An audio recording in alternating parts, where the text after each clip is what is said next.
Welcome to Let's Hear It. Let's Hear It is a podcast for and about the field of foundation and nonprofit communications, produced by its two co-hosts, Eric Brown and Kirk Brown. No relation. Well said, Eric. And I'm Kirk. And I'm Eric. The podcast is sponsored by the College Futures Foundation, which envisions a California where post-secondary education advances equity and unlocks upward mobility now and for generations to come. To learn more, visit collegefutures.org. You can find Let's Hear It on any podcast subscription platform. You can find us online at letshearitcast.com. You can find us on LinkedIn and, yes, even on Instagram. And if you like the show, please rate us on Apple Podcasts so that more people can find us. Let's get on to the show. You're causing me to lose sleep about how to get into this. Damn. Because I know I need to say welcome in. It needs to be really peppy, but I just don't know. You're I just don't know not if that's peppy the right way to do anymore. it. It's true. Well, you know what? Actually, we should pep things up because we've had some good conversations lately. There's good progress happening in the world. There's optimism and hope. We are going to persevere. We're going to keep on keeping on. So welcome in, everybody. This is Let's Hear It. How's that? That's pretty How's good. that? I'm proud of you. So we've been covering some really interesting, and by we, I mean you. And I want to say thank you again for doing all the work in this podcast and then bringing me along for a ride. Anytime. But we've been covering some very interesting terrain recently, and I think this is very applied, what we're about to go into here. This is very brass tacks, and I have to say, knowing that folks like Sacoby are out there doing this work is just so inspiring and all gratifying and reassuring. So tell people about what they're about to hear, and then we're going to have to come back and discuss a million different things related to this topic. I had a conversation with a guy who was taking on Elon Musk's data center in Memphis. Let's do it. His name is Dr. Sacoby Wilson. He's a professor at the Maryland Institute for Applied Environmental Health at the University of Maryland in College Park. He runs a center on community engagement, environmental justice, and health. They call it SIEGE, which is interesting, to advocate on behalf of people who are the victims of environmental injustice. And by taking on these data centers, he's not only on the front page of the New York Times in a sense, but he is reminding me, and I think a lot of others, of the impacts of our, rampant technology right now. I know that sounds crazy, but it's true. And of his many assets, characteristics, attributes, Sacoby is a powerful science communicator. And that of all the things that are going to happen in this conversation, just Sacoby showing us what effective science communication looks like. It was a super exciting part of this conversation. So this is Sacoby, the director of the Health, Environmental, and Economic Justice Lab, professor of global health, environmental health, and occupational health at the University of Maryland School of Public Health. So let's listen to Sacoby Wilson on Let's Hear It. We'll come back. Welcome to Let's Hear It. My guest today is Dr. Sacoby Wilson, a national leader in environmental health science and a professor at the University of Maryland College Park. Dr. Wilson just received the Heinz Award for the environment, and he is leading groundbreaking science to challenge one of the country's most troubling new environmental justice threats, pollution from AI data centers in communities of color. Dr. Wilson, thank you so much for coming on Let's Hear It. Thanks for having me today. We were talking before the show. We're going to start the movie in the middle of the car chase. We're going to just dive right into the deep end of the pool. You are working right now to fight Elon Musk's data center in the Boxtown community in Memphis. Yes, sir. Can you tell me about that? So you think about the XAI facility in Memphis, it is one of the largest polluters in Southwest Memphis. So if you know anything about Boxtown in Southwest Memphis, Boxtown is a permanent Black community. They already have a lot of industrial polluters who are emitting to the air already. But this particular operation will basically have 35 turbines that are burning gas. When you burn gas, you're combusting, right? You're creating combusting byproducts. So some of those combustion byproducts may be particulate matter, that's dust in the air. For those of you who may live near a major highway, think about all the cars that go through your neighborhoods, right? And you're smelling that pollution. Part of that is particulate matter. It can cause asthma attacks, strokes, heart disease, contribute to Alzheimer's, diabetes, infant mortality, low birth weight birth. It can contribute to cancer. It can also lead to premature Mortality, right? So this is one pollutant. You also have nitrogen oxides. If you remember the term like knocks, knock on the door, Yep. and also sulfur oxides. So socks. So knock on the door, knocks, and pull up your socks or socks. Those are chemicals that heard about acid rain before, but they also can have some same kind of respiratory and cardiopulmonary effects. So it can impact your lung function and impact your heart. Also, this part of Memphis, there's already other environmental justice concerns that are already disproportionately impacted by other hazards. And one big issue when you think about the emissions from this facility, it will contribute to smog and also contribute to ozone. And ozone is a major secondary pollutant that can impact human health as well. And so the fact that they built this facility with really no permits, no real regulations in a community of color that's already impacted, it's a sacrifice zone, and this facility is going to make the pollution worse and make the health impacts worse for Boxtown residents and other residents who live in Southwest Memphis. And we don't think about this, that it sounds to me like they just basically put up their own power plant. Basically. In the middle of a community. Whereas usually if you build a power plant in a community, it goes through all sorts of regulatory things. You got to go through all kinds of permits and things like that. Yes, sir. They didn't have to do any of that? They didn't do any of that. I don't understand how in 2024, 2025, the EPA was started in 1970. So think how old the EPA is. We've had the Clean Air Act, right, which is the law that should directly apply to it, including the Clean Water Act as well, because there's some issues and potential impacts on water quality operation. But one of the biggest threats is on air quality. So under the national ambient air quality standards, things like particulate matter are regulated. Things like sulfur oxides are regulated. Things like nitrogen oxides are regulated. Ozone's regulated. So this facility should be getting permits. This is also the problem with the EPA. The EPA is permitting, or the state agency or the county agency, Shelby County Health Department, will be permitting this facility to pollute. It's pollution management. But you do have a system for pollution management, and they are not in compliance with our current system. This facility and data centers in general, there's sort of a blind spot when it comes to the regulatory processes. So, and you're not just an activist, you're a scientist yourself. You conduct research and you have a lab and students and all that kind of stuff. Can you just talk about your own scientific work, your background, and how you ended up coming into this work? Yeah, thanks for that question. So I'm an environmental health scientist. This was at a conference in North Carolina Breed Conference. I was a keynote speaker on Tuesday. I'm a proud Carolina grad, so I went to UNC Chapel Hill, and I do a lot of work measuring air pollution. So we do a lot of what we call community science. There may be a community that's impacted by local stationary source of pollution. It could be an incinerator, it could be a coal-fired power plant, or it could be mobile pollution sources. So heavily traffic roadways with cars, trucks, buses. And in many cases, there's not an EPA monitoring at that local level. So what we do is we build hyper-local air quality monitoring networks to help communities find out what types of pollutants in the air, what they've been exposed to, and in many ways, ground truth what they already know, that they've been exposed to pollution, that their kids have an asthma attacks because of the local facility, because of the traffic. So we've been doing these type of community university partnerships with organizations with air quality issues around the country.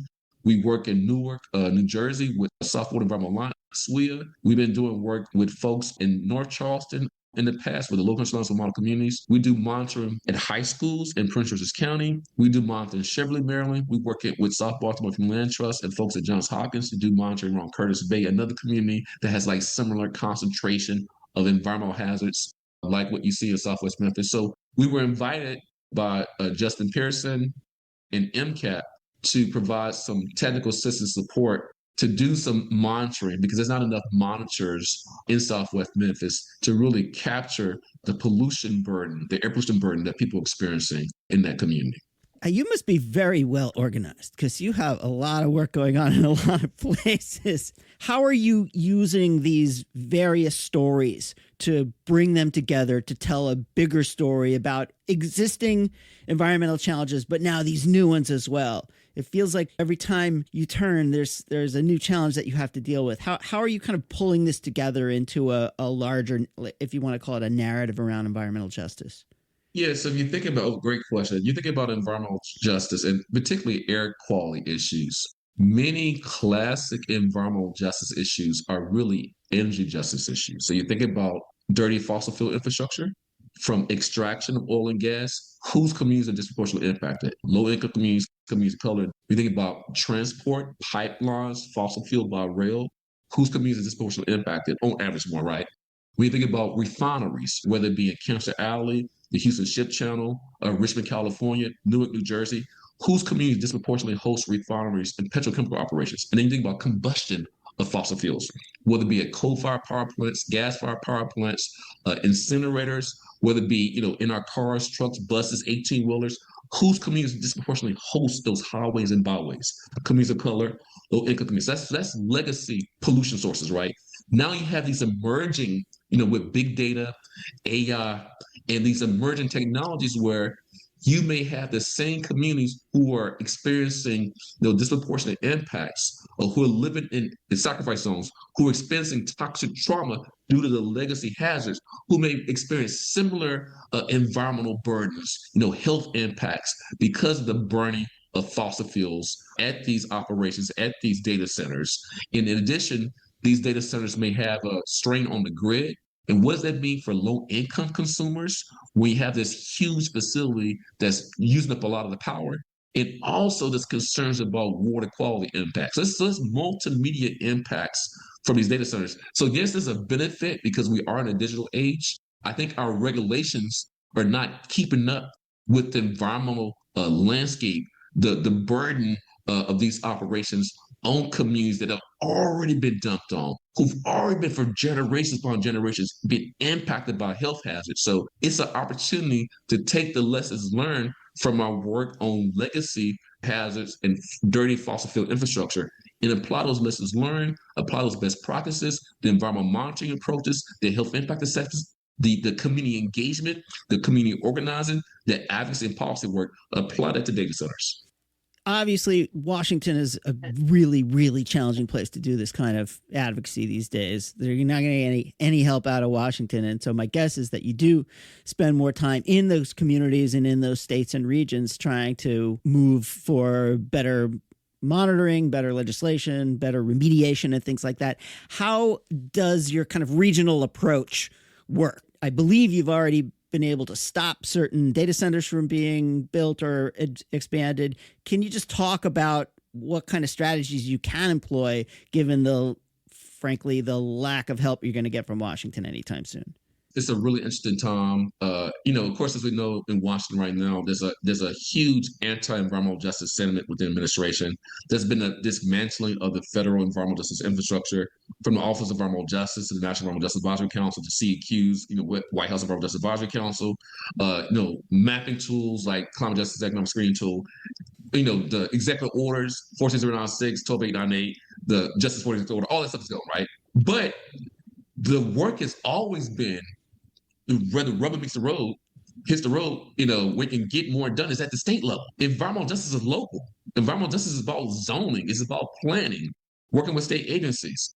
So I think there's been a lot of opportunity. I think one of the things I'd like to say is we got to get back to fundamentals. In this moment, I'm a Steelers fan. That's why you have to have good offense and good defense. Now, my Steelers lost 5 games last year, hopefully with the new quarterback. And let's just not talk about the environmental effects of making steel, but go ahead. Exactly. So, but defense, right? In this moment, defense is getting back to fundamentals, working at the state level, working with agencies, trying to pass bills. So one of the things that we've seen that's emerged over the last decade or so is a major focus on cumulative impacts. We've seen legislation that's been passed in places like New Jersey, Connecticut, Massachusetts, Minnesota. City of Chicago has an ordinance, right, on cumulative impacts, California. That is a really good place to build out policy around understanding the negative cumulative impacts of legacy pollution sources and emerging pollution sources like data centers. So you've seen some fights and some victories. NWCP worked with folks in Alabama, I think, to stop that data center. There's some data center projects have been pulled because now people are not being caught off guard by it, right? In the state of Maryland, We're right now in Prince George County, actually, my county where I live in, there's a fight against a data center that's we're placing an old mall, but that community is primarily Black, lower wealth community, right? And so we are working actively to engage local residents and so provide technical assistance in that fight. Now, the governor, Wes Moore, governor of Maryland, I think he's done some great stuff so far on environmental justice. He just signed an executive order on environmental justice a couple months ago, but he also vetoed a data centers bill to study data centers. Yeah. So I think we need to have, more studies on data centers, but I think the way that we can push back is just the same way the city of Chicago passed the cumulative impacts ordinance.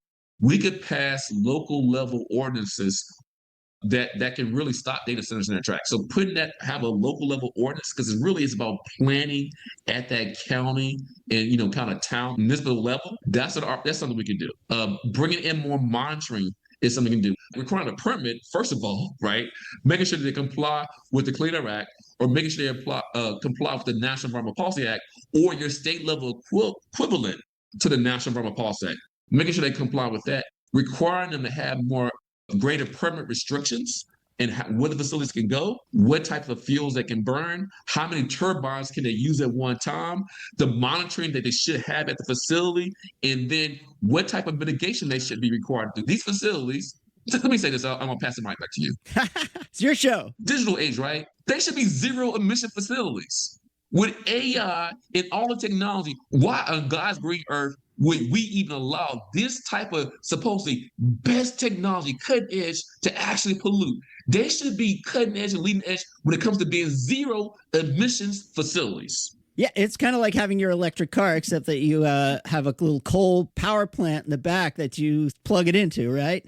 You have an electric car being powered by clean coal. Yeah, exactly. And there's no such thing as clean coal. Exactly. Well, we're going to take a very quick break, and we'll be back with Dr. Sacoby Wilson right after this. You're listening to Let's Hear It, a podcast about foundation and nonprofit communications, hosted by Eric Brown and Kirk Brown. If you're enjoying this episode, you may just be a rule breaker. Tune in to Break Fake Rules, a new limited series podcast with Glenn Galich, CEO of the Stupski Foundation. Hear from leaders in philanthropy, nonprofits, government, media, and more to learn about challenges they've overcome by breaking fake rules and which rules we should commit to breaking together. Check them out wherever you get your podcasts. And welcome back. We're back with Dr. Sacoby Wilson, who's a professor at the University of Maryland, College Park. You are also the co-founder of the Center for Engagement, Environmental Justice, and Health Empowering Communities, and you run it as well. So you're a scientist, and you're an activist, and you're an advocate. I mean, if anyone who spent the last 15 minutes listening to you talk didn't understand that you're an advocate, maybe first and foremost, they're not listening too closely. Can you talk about the center and how you are taking your scientific background and your work at the university and marrying that with advocacy? Yeah, I think it's really important. It's always been important for science to have impact. So I do science of the people, for the people, and by the people. My philosophy is doing science that serves people. Science is not an end, it's a means to an end. Now, in academia, a lot of scientists see science itself, the research, as the end. To me, publishing a journal doesn't really have a huge impact. For me, if you really want to have an impact, it's really about science communication, science education. And the great words of Master Yoda, peer-reviewed publications is not science communication make. I know I said that fast. Yoda never said it. But y'all get my point. That's the lowest form of science communication that have impact on changing policy. And so for me, I brought some of my infrastructure out of the University of Maryland so I could be able to do more authentic, community-engaged environmental justice work, what I like to call empowerment science and liberation science. How do we empower? So SIEGE Inc., that's the acronym. SIEGE Inc. is about doing empowerment science, empowerment. So how do you help people build use science to grow the capacity, give them tools to get impact change. So it's like teaching them, not fishing for them, teach them how to fish, not do the science for them, teach them how to do their own science. And remember this, everybody, you don't have to have a PhD to be a scientist. Anybody can be a scientist. It's just using a scientific method. So making sure that everybody can have access to scientific tools like air quality sensors that we use in our hyperlocal air quality monitoring networks. That's important. And then we also do what we call Liberation science. I talked about how some communities, some folks live in sacrifice zones, right? They're dealing with toxic trauma. They're experiencing oppression because of the environmental hazards that are impacting them. And there is impacting them across generations. And it basically they're stuck in this cycle of pollution and negative public health outcomes. So we want to use science to liberate folks from that. So it's important to bring in advocacy, to translate that science to action. So we move from science that's extractive, that's colonial, to the science that's more action oriented, that's more solutions focused, that's more community centered, that's more about justice science, that's more about change science. That's what we do. It's really interesting. How did you first get interested in science on the science side? Oh yeah, so just a little bit about me. So I'm from Vicksburg, Mississippi. Not that far from the Mississippi River. So I grew up, loving Huckleberry Finn, Tom Sawyer, whole river stuff, going through the woods, that kind of thing. I lived near a sewage treatment plant, a landfill. Mom was reminded, like, son, don't forget the landfill. Landfill, in a major highway as a kid. My dad was a pipe fitter, and he actually worked at some of these, like nuclear power plants and coal-fired power plants. I also have alopecia. So alopecia is an autoimmune condition I've had since I was 7. So I wanted to understand why I lost my hair. And so psychosocial stress can lead to that, right? So that was all those things combined in me having a strong interest in science. Actually, I thought I was going to be a paleontologist as a 5-year-old. But, of course, not a paleontologist. I'm not an environmental scientist. But I always thought I was going to, be in science. And so science was escape for me as a kid. But then as I got older and really wanted to understand more about my alopecia, right? I was able to, do internships in high school. And then I went to Alabama Agricultural and Chemical University. I'm actually at homecoming right now. And I was able to get some training in biology, ecotoxicology, and environmental science. And it was great, doing research as a freshman in college, being able to be I was an intern at the EPA in Region 4. I was an intern at TVA. Maybe that wasn't a good thing, but an intern at TVA, the history of TVA, Yeah. just authority for those who know that acronym. And I also worked at Yucca Mountain, which is another interesting place. Okay. Yeah, I worked at Yucca Mountain. And that's my first exposure to paleoclimatology and also geographic information, so mapping tools. So I do a lot of mapping now. So even though Yucca Mountain is problematic, I got a lot out of that experience. At the same time, I was also a Udall scholar.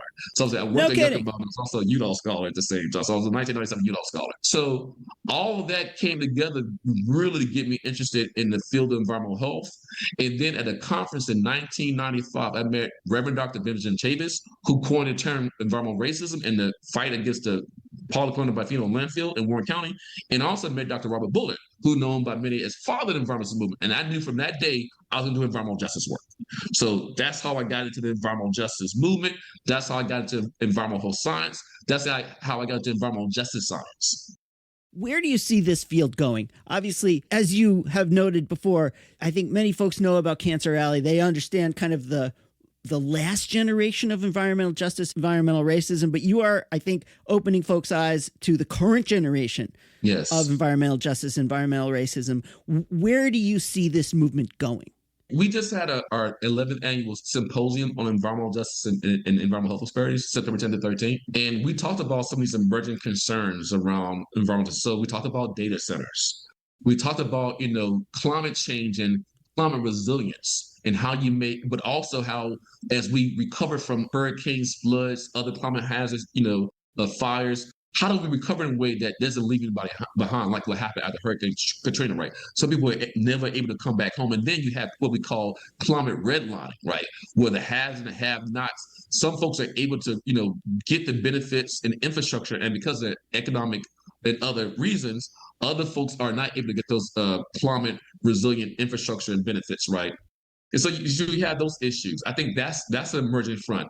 You also have an issue of how we can use technology better. So the growing sensor technologies out there for air quality monitoring, the growing sensors for water quality monitoring, the use of mapping tools and apps. We're building an app which will allow folks to collect data at the block level so you can really know, is that policy working? Because you can get very granular data to track air pollution, to track the built environment, to track green space. Another frontier, which I think is very important for the audience, is food. Why is food important? Food connects everything. Everybody has to eat, but also how we grow our food, right? Sustainable agriculture, regenerative agriculture. Think about how we build our buildings, biophilic buildings, green infrastructure. Those are also environmental justice. You think about access to nature and the benefits of nature and how some communities have it and some communities don't. But then how can we bring in innovation in the food space? I mean, one of our first kind of carbon capture tool is having healthy soils, right? I mean, I'm from Mississippi, so SOIL doesn't come out the right way, oil, soil. So y'all heard what I said, right? So how can we do agriculture that's innovative, that gets at this our broken food system, but at the same time gets at the food, energy, water nexus where people have healthy foods, they have clean water, right? It's food sovereignty. We're basically environmental justice. How can we build ecotopias, right? Having the good office. What's our vision for the future where everybody benefits, but food is at the heart? Food forests, urban ag, regenerative ag. That to me is one of the major frontiers for the movement as well. It also sounds like this is a movement of coalitions, because your work crosses across so many different kinds of disciplines and different kinds of organizations, funders. Lots of folks can create this web of advocacy and support. Are you seeing those kinds of networks forming? I get excited. I talk fast. I'm from Mississippi, but the more excited I get, the faster I talk. I remind myself to slow down. I'm from New York, so we could duel. Okay, exactly. So what's exciting is environmental justice is a social movement. A movement is not one person, it's people. And that's the thing about what's happened at the federal level with the Trump administration. I said at a recent keynote, what can be disassembled can be reassembled, but you can't stop the movement because the movement is people. You can take the funding, but the movement's going to still be there. So one of the things that I've done in my career, I've been co-founder of the Mid-Atlantic Justice Coalition. So that's we have coalition of grassroots environmental justice groups in Delaware, Maryland, DC, Virginia.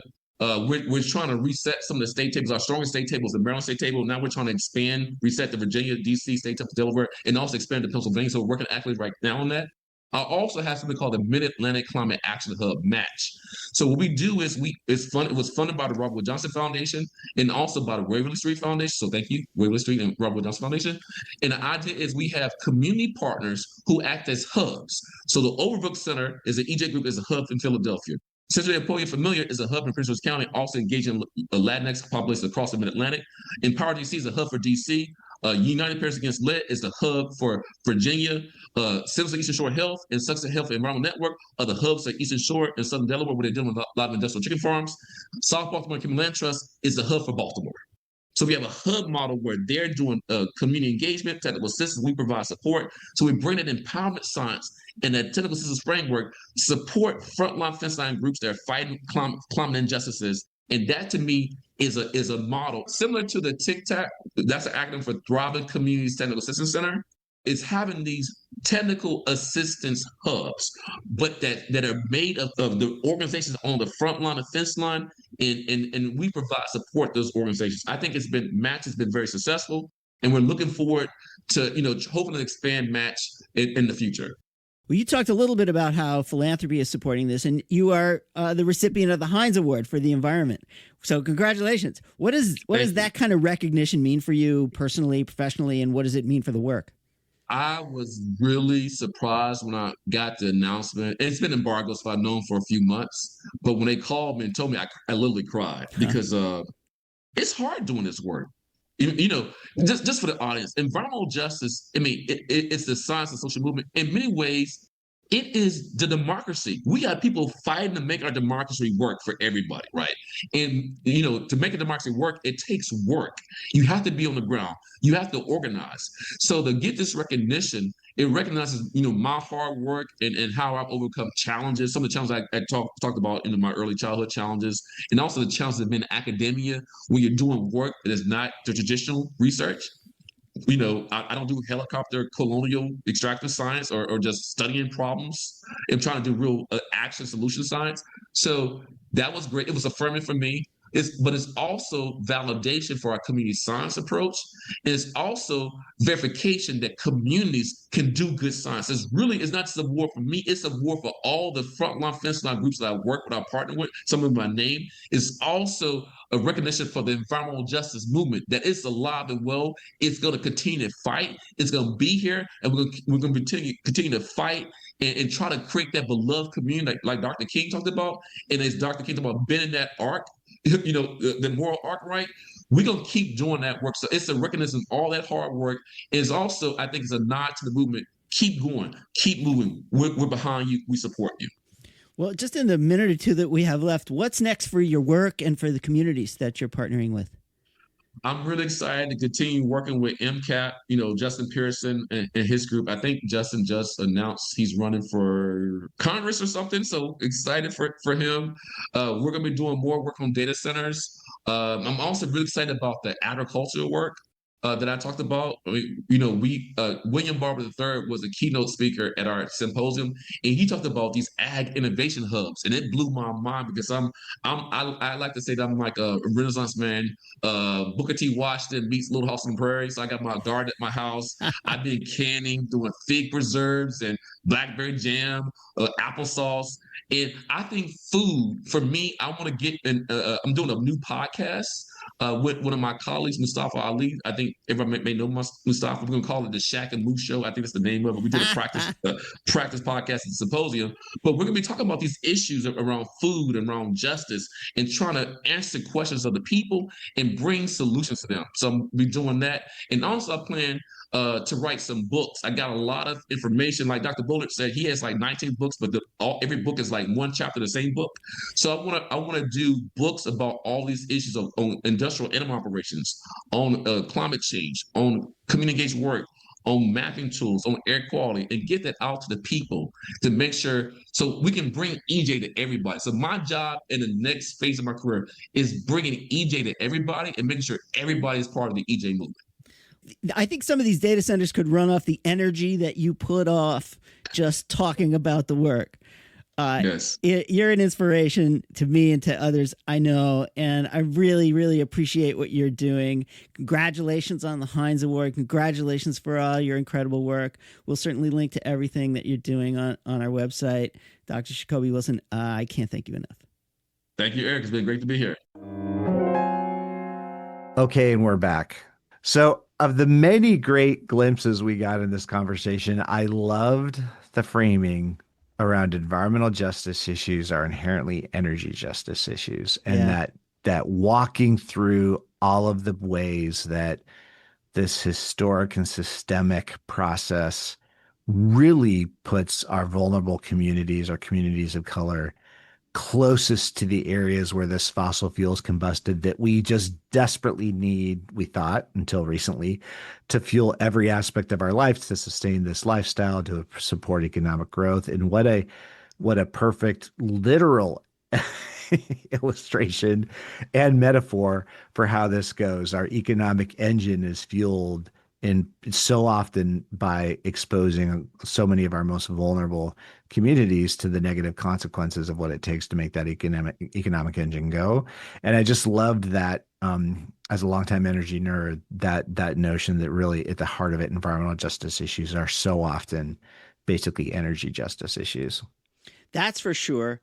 And I mean, it is just a reminder that when we talk about the great progress that we're making and the extraordinary advantages that technology will provide, we have to remind ourselves that these things have costs and that you cannot provide these kinds of benefits without understanding and mitigating the costs. And the fact that, surprise, surprise, the effects of all of this rampant energy production and data smashing, the negative effects of it are felt by the people who are least able to fight back and historically have been almost targeted for citing these projects and who are not receiving the benefits of them.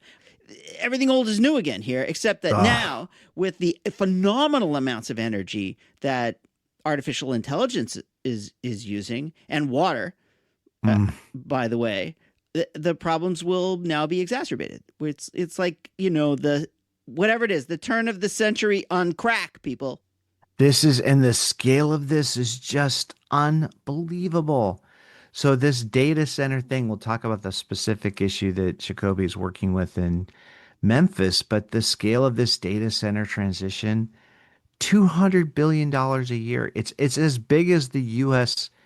airline industry. And this is what I love about our field, the audacity and the commitment of people to stand up from the local level against trends like this, these macro trends that just seem so like a tsunami being driven by the push and pull of global economic dynamics. And yet in the midst of it, we have folks like Sacoby and so many others that are saying, you know what, actually, you don't get to do this. You don't get to come into our communities without permits, without disclosure, without transparency, and plop down the oldest, some of the oldest energy technology possible in our midst, and just expect us to not say a word about it. So they're hiding a power plant inside a data center. 35 gas powered turbines are going to be spinning around and spewing out their nonsense in the Boxtown community in Memphis. By the way, I didn't mention that Dr. Wilson won the Heinz Award for the environment, which was an unrestricted cash award of $250,000 in honor and to celebrate his work doing this. So the work of environmental justice is being seen by philanthropy, and this is, I think, an incredible way of just showing how important what Dr. Wilson is doing and how we need to start thinking about this problem. Doesn't it feel like what's happening with these data centers? It just feels like it's a mirror of what's happening with data in general. So this like data thing is being harnessed behind the scenes. It's in front of us, but invisible. It's creating all these outcomes, all these effects in our society. They're everywhere we can see, yet we can't really see the fingerprints of what's happening behind it because all of the algorithms and all the ways that's shaping communication is so hidden to us, which is why I want you to indulge my tinfoil hat series that's coming about what's actually going on. But at the same time, the engine that's propelling that around AI are these data centers that are literally showing up in every state across the country. They are the preferred form of economic development engine for many of our largest utilities in the country. Why? Because they consume enormous amounts of energy. Oh, yes, water too. But they're on all the time. You just get to manage one. You don't have to manage all these different crazy people. And then you get to work with people like Elon Musk, who are clearly willing to do, say, and bend every rule possible so that they get what they want as far as this stuff is concerned. By the way, I picked up the news. I picked up my newspaper, which lands on my front door every morning. Here it is. This is the sound of the newspaper, the New York Times, and the headline today. Now, we do these shows kind of in advance, so this might come out a little later, but power-thirsty AI frenzy incites fury across the globe. From Mexico to Ireland, activists cry foul as data centers deplete resources. So we're not making this up. And so here's an interesting piece for you, Kirk. Nearly 60% of the 1,244 largest data centers in the world were outside the United States as of the end of June. Now, by the end of July, who knows, that might have changed. But these are things that people are feeling across the globe. And again, we have to decide, what are we going to do about this? How are we going to stop it? How do we talk about it? How do we figure out ways to make sure that the benefits of our economy are widely shared? And this project in Memphis, the Boxtown area where Sacoby and all of his colleagues are working so hard to fight this, it's just like we're being trolled. It's called Colossus. Right. It's going to be the largest of its kind in the world. And it's going to house the engine for the AI machine that Elon Musk has created called Grok. Right. It's like, this is actually happening. What is going on? How did we end up in this timeline? Like what happened? What pill did we swallow? It's crazy what's going on here. Yeah. They might as well call it the screw you data center. Right. So the other thing that I think is so interesting, what Sacoby is doing here, Sacoby's helping mobilize critical place-based opposition to these crazy projects that are just everything we don't want: lack of transparency, imposing this pollution on communities without any consideration for what's really right, viable, et cetera. And what is Sacoby bringing to that conversation regarding how we create more constraints about this data proliferation? Science. Yeah. And Sacoby's bringing empowerment science. It is bringing the tools, the scientific tools you need to engage public policy, because Sacoby is going to help people measure what's happening locally. And I love that part of this. It's all the things we love. It's like transparency. It's getting the right information out, but it's also delivering it in a way that the communications aspect of this pops forward. It's like, we want to know what's happening. Well, this is how we do it. We put these tools in the hands of people that wouldn't otherwise get it. So it's this interesting conflict between this data center concept, which feels like it's pulling away all of our rights, all of our transparency, even though it's in kind of being presented as the opposite. While Sacoby's saying, no, actually what you really need to do is you need to put the information in the hands of the people that are most affected so they can tell their own stories for why this is not what should be happening here. And they're being successful. So this is not just, yelling into the wind. This isn't Don Quixote tilting at windmills, at gas-fired turbines. NAACP got a data center halted in the South. I think it was Alabama. It might have been Mississippi. They are stopping a build in Prince George's County in the area around Washington, D.C. They are focusing, they're working on protecting, especially in these unincorporated areas they don't have the kind of the legislative organization that, because these are kind of these gray areas, but they're fighting back and they're using this data that gets provided through, very, very simple mechanical systems that gives them the information they need to push back.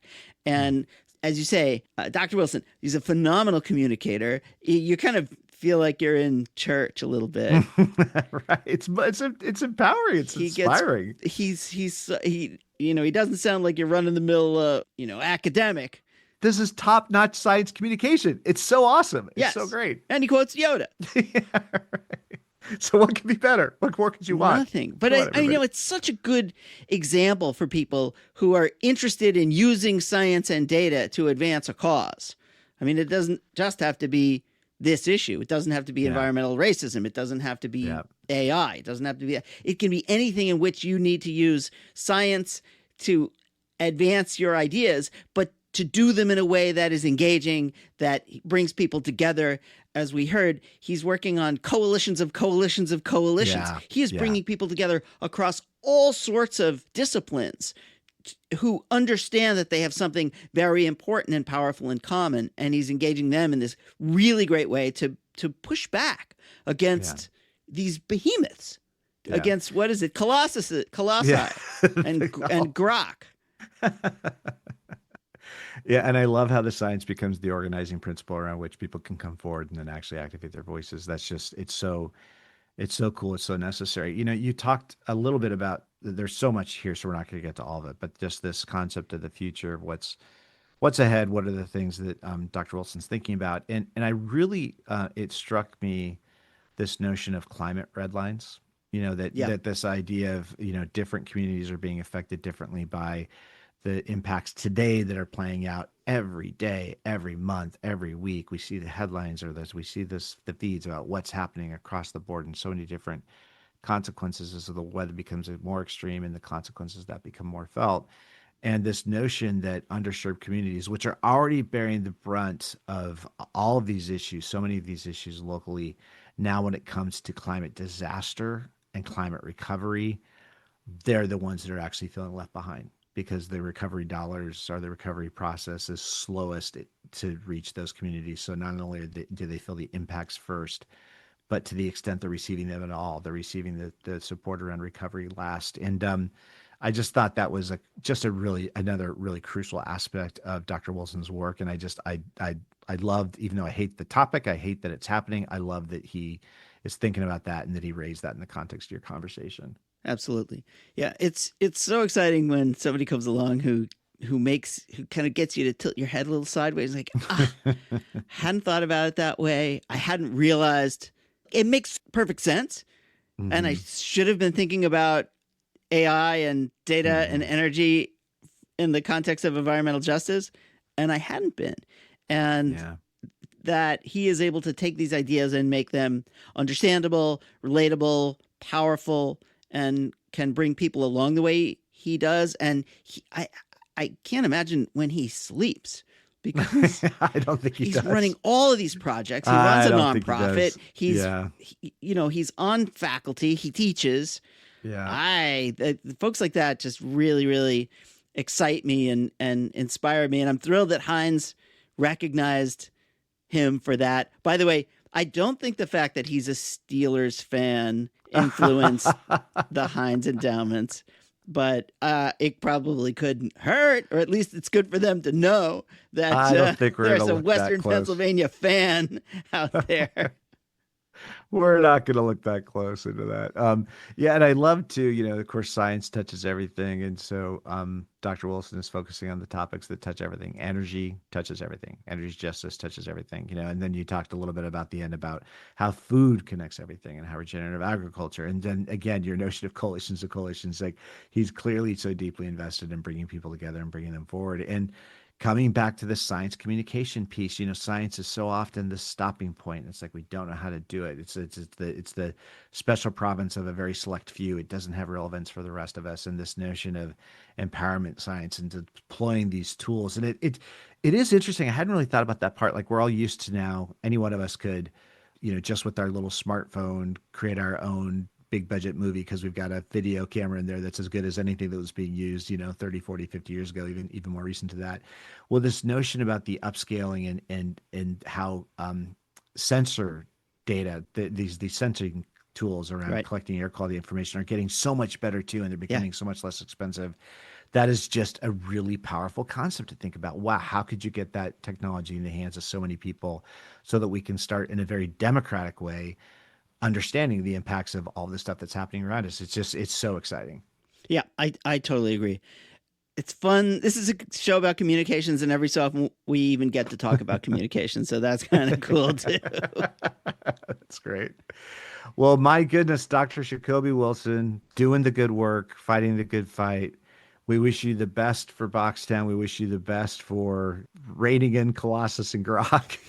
It's just, I don't understand. I mean, we have huge tech companies that are able to report legitimately that they are real-time matching their energy needs with renewable resources on the grid, and they can document that. Why that's not being done in this case, why there's something else going on. And it's the short answer is because these data centers create so much local impact for the grid that you have to have a local energy source that's 24/7 and dispatchable. And that's why you end up with the natural gas that they're talking about. And it is interesting, this collision between the energy justice and environmental justice consideration, and then the framing around those data centers that they bring all this economic benefit, which is actually provably false. There's like eight people who work there, right? That's right. So this is the work. Eric, man, thank you. I'm so inspired by Sacoby and all this work. And man, thank you for surfacing this conversation for all of us. Always a pleasure. Okay, everybody. Well, thanks for joining us. We will see you next time on Let's Hear It. And we'll even start with the peppy intro because Mr. Brown's asking for it. Okay, everybody, that's it for this episode. Please let us know if you have any thoughts about what you heard today or people we should have on this show, and that definitely includes yourself. And we'd like to thank John Ali, the tuneful and inspiring composer of our theme music. Our sponsor, the Lumina Foundation. And please check out Lumina's terrific podcast, Today's Students, Tomorrow's Talent, and you can find that at luminafoundation.org. We certainly thank today's guest, and of course, all of you. And most importantly, thank you, Mr. Brown. Oh, no. Thank you, Mr. Brown. Okay, everybody. Till next time.